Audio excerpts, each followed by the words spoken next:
হচ্ছে আমার দেওর মশাইয়ের জন্মদিন, আর আজকে আমাদের বাড়িতে নিরামিষ, তাই সকালে রান্না হয়েছিল ডাল আর সোয়াবিনের তরকারি। তারপর হঠাৎ করে মনে হলো এই দুটো দিয়ে ওকে কীভাবে খাবার দিব, আর জন্মদিনের দিন একটু স্পেশাল করে খাবার দিলে ওর একটু ভালোই লাগবে।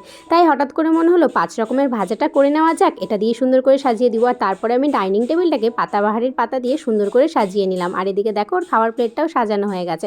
তারপর ভেবেছিলাম ভাইকে একটু সারপ্রাইজ দিব, কিন্তু ভাই রান্নাঘরে গিয়ে আগেই আমার সবটা কিছু দেখে নেয়, তাই আর সারপ্রাইজটা দেওয়া হয় না। তারপর আর কি করা যাবে, ভাই বসে পড়ার পর ওর সামনে টেবিলটা সুন্দর করে সাজিয়ে দিলাম আর বাকি সব খাওয়ার দাওয়ারগুলো গুছিয়ে দিলাম। আর আমার মনে হয় একটা স্পেশাল দিনে অনেক রান্নাবান্নার প্রয়োজন পড়ে না, যা থাকে সেই জিনিসগুলোকে যদি সুন্দর করে সাজিয়ে দেওয়া যায় তাহলেই কিন্তু যে খায় তার অবশ্যই অনেক ভালো লাগে।